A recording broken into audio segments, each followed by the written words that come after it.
আজকের গল্প পল্লীকবি জসিমউদ্দিনের লেখা সমানে সমান। চলো তাহলে গল্পটা শুরু করা যাক।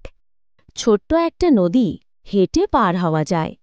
তার পশ্চিম পারে থাকে এক ট্যাটন, নাম ধুলি। পূব পারে থাকে আরেক ট্যাটন, তার নাম বালি।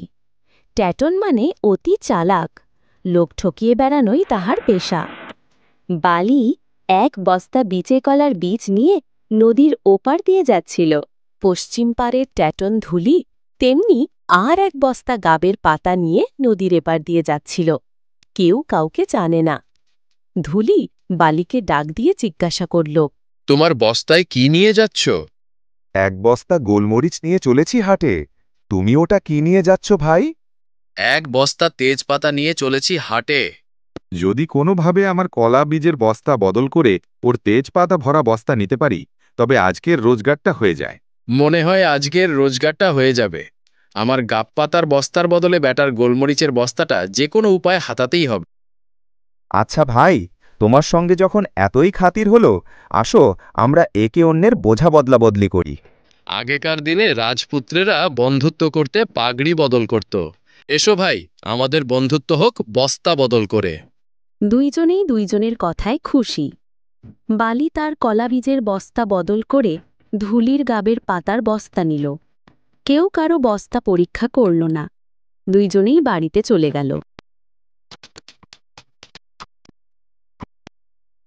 এই তো দেখছি গাবের পাতা। ব্যাটা আজ আমাকে ঠকাল। ঠিক আছে, কাল ব্যাটাকে এমন শায়েস্তা করব, ব্যাটা সারা জীবন মনে রাখবে। এ বাবা, এতে গোলমরিচ ছাড়, গোলমরিচের দানাও নেই। আচ্ছা, আমাকে ঠকিয়ে গেল। ঠিক আছে, দেখাচ্ছি মজা।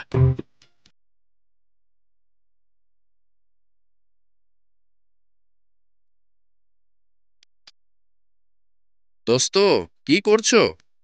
তোমার সঙ্গে গোলমরিচের বস্তা বদল করে তেজপাতা নিয়ে হাটে গিয়েছিলাম। আমার বেশ লাভ হয়েছে, তাই সকাল সকাল ভাত রান্না করছি। আমিও ভাই তোমার গোলমরিচ বেচে বেশ কিছু পেয়েছি, কিন্তু আমার তো চুলা নেই। আমার কাছে কিছু চাল আছে, তোমার হাঁড়ির মধ্যে ছেড়ে দিই, দুজনে একসঙ্গে ভাত খাবো। আরে তাতে মন্দ কি? ব্যাটা তো জানেই না আমি শুধু পানি সেদ্ধ করছি। ও যদি এর মধ্যে কিছু চাল ছেড়েই দেয়, তাহলে আমারও এই বেলাটা কেটে যায়। তা বেশ তো, তোমার চাল নিয়ে এসো, আমরা একসঙ্গে রান্না করে খাই।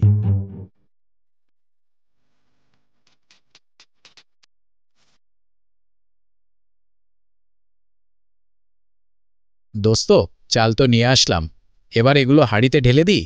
হ্যাঁ দোস্ত। এই বেটা তো জানেই না যে ওর ভাতে আমি ভাগ বসাবো। আসলে আমার পুটলিতে তো কিছুই নেই, আমার সাথে চালাকি করা।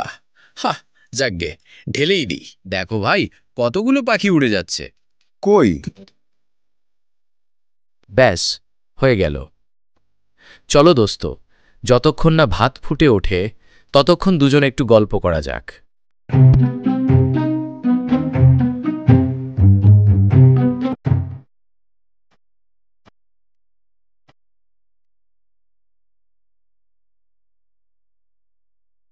ভাই, ফুটে উঠেছে, চলো দেখা যাক কত দূর কি খবর।